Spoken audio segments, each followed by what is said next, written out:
Rebonjour. Alors, pour cette deuxième capsule, je voudrais la consacrer spécifiquement à la crise migratoire qui est très très présente, qui sous-tend tout le roman. Parce que je voulais parler de ça parce que c'est encore un enjeu super actuel. On en parle moins ces temps-ci, c'est sûr, mais s'il y avait pas la pandémie, je crois que ça ferait plus souvent les manchettes parce que c'est toujours de pire en pire, selon moi. J'aimerais revenir sur la citation que je vous avais mis dans la première capsule, citation de Laurent Gaudé qui disait que la méditation de l'écrivain oscille entre une inquiétude actuelle et des questions intemporelles. Parce que je disais aussi que la quête identitaire était, selon moi, le thème principal du roman. Oui, mais pour les questions atemporelles, c'est-à-dire de tout temps, on a voulu trouver un sens à notre vie, savoir qui on était. Mais du point de vue des inquiétudes actuelles, alors là, la thématique principale, c'est véritablement la crise migratoire, parce que c'est ça qui l'a motivé à écrire le livre, finalement. Donc, quand on lit le roman Eldorado en 2020, 14 ans après sa parution, on se dit que ça a quand même été annonciateur des événements qui allaient venir, parce que la crise migratoire s'est vraiment amplifiée énormément depuis ce temps-là. Même en 2015, ça a été le sommet avec plus d'1 million de personnes qui ont voulu entrer en Europe, à cause de la guerre en Syrie, principalement. Euh, je sais pas si vous vous souvenez du petit garçon de 3 ans qui avait été photographié là, mort sur la plage. Ça avait vraiment troublé la communauté internationale. Et aussi de penser que le commandant Pirachi, dans le roman, fait ça depuis 20 ans. Donc, si on pense que le roman est écrit en 2006, on se dit, OK, donc ça fait depuis les années 80, il y a toujours eu des gens qui ont voulu risquer leur vie pour entrer en Europe. Donc ici, on peut voir le type d'embarcation que les immigrants utilisent pour s'entasser littéralement dessus. Euh, on parle entre 1993 et 2018 euh, qu'il y a à peu près 35 000 migrants morts dans les bateaux, mais ça c'est sûr répertorié. Donc on peut vraiment s'imaginer que le chiffre réel est vraiment plus élevé que ça, d'autant plus qu'il y a eu aucun décompte officiel fait par l'Europe. Aussi, je veux vous montrer une carte de la mer Méditerranée pour qu'on puisse avoir une meilleure idée de l'emplacement exact des lieux du roman qui peuvent nous aider. C'est bien d'avoir ça parce que c'est vraiment des endroits réels qu'on connaît pas nécessairement. Donc ici, vous avez Catane, donc sur l'île de Sicile, l'île italienne.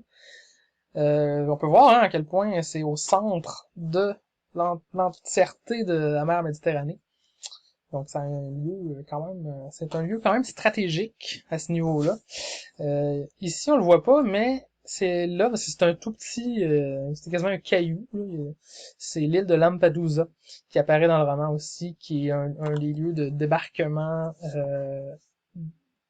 de migrants. C'est là que le commandant Pirachi, il eut presque à ça de sauver le migrant qui avait servi d'interprète puis qui s'était battu après ça avec le Libyen.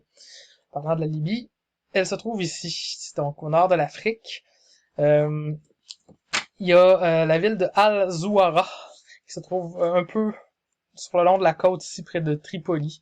Donc c'est de là que le bateau partait pour rejoindre l'île de Lampedusa et éventuellement rejoindre l'Europe. Donc ici Al-Zawura est à peu près là. La Libye est là. Le Soudan est encore plus au sud. Et le Soudan, c'est de là que vient Soleiman. Donc il a fallu qu'il traverse finalement le Sahara pour atteindre la côte. Et finalement, c'est là qu'il rencontre Boubacar et il décide de piquer ici en Algérie. Et Gardaïa, qui est une petite ville quand même, se trouve à peu près ici, là, au centre de l'Algérie. Et leur plan a été de monter pour rejoindre le Maroc et Ceuta, qui est littéralement au détroit de Gibraltar, ce qui permet d'entrer en Méditerranée quand on arrive de l'océan Atlantique. Donc, Ceuta est à peu près ici. Et c'est là que finit le roman, finalement, avec l'assaut de Ceuta. Il y a plein de questions qu'on peut en venir à se poser quand on lit le roman, quand on regarde les nouvelles à propos de la crise migratoire. Pourquoi les migrants cherchent à fuir à ce point-là leur pays d'origine? Faut jamais minimiser leur motif de faire ça, parce que c'est tellement une décision extrême qui met en jeu toute ton existence. C'est ça, ça doit être, c'est impossible de prendre ça à la légère là, quand tu vis ça. Euh, on fait jamais ça de gaieté de cœur nécessairement. On a peur, on vit par des périodes d'espoir, de désespoir. Mais ça, peu importe d'où on vient. Donc, c'est quand même extraordinairement difficile comme décision. Sinon, il y a une distinction qui est importante à faire entre les migrants et les réfugiés, hein, parce que un réfugié, c'est quelqu'un qui craint pour sa vie, qui est persécuté, que ce soit à cause de sa race, de sa religion, ou pour fuir la guerre, hein, comme ça a été le cas des Syriens en 2015, qui sont arrivés massivement en Europe et que les Européens n'ont pas eu le choix d'accueillir parce que il y a une convention, la convention de Genève en 1951, qui fait en sorte que les pays doivent accueillir les réfugiés qui demandent l'asile politique. C'est une bonne chose parce que c'est vraiment leur ils en sont arrivés à cette extrémité-là dans leur vie, et c'est leur seul choix pour ne pas mourir. Tandis que Soleiman, lui, il est plus un migrant, c'est-à-dire quelqu'un qui va tenter sa chance dans un autre pays, qui, parce qu'il est pauvre, il va vouloir atteindre l'Eldorado, hein, d'où le titre du roman. Donc, c'est pour ça qu'on parle des migrants illégaux, c'est-à-dire des gens qui décident. Attends, c'est là la différence. Eux, ils décident, ils en sont pas contraints. Là. Eux choisissent d'aller dans d'autres pays. Sinon, je m'en voudrais de passer sous silence un élément un peu plus politique, l'enjeu de la crise migratoire. En Europe, c'est un sujet très chaud. Il se pose beaucoup de questions à savoir quoi faire avec tous ces gens qui veulent venir en Europe pour travailler.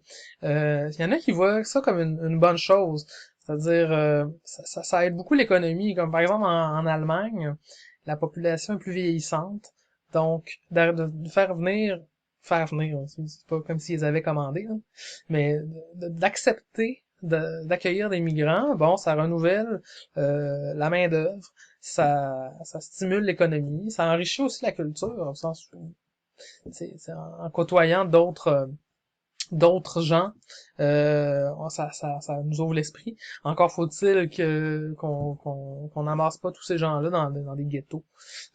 Donc qu'il y ait une intégration, si on veut, bien faite. C'est ce qui fait aussi en sorte que les gens sont pas contents, hein, qu'ils disent que au contraire, ça va dissoudre nos cultures nationales, on va devenir minoritaire, on va tellement accueillir de gens qu'on va perdre notre culture. Oh là là, quel drame. Aussi, c'est des gens qui ont moins d'éducation, donc qui sont pas formés pour faire pour prendre les emplois qui nous manquent. Donc, ça prend genre de 5 à 7 ans avant de le former suffisamment pour qu'il prenne cet emploi-là.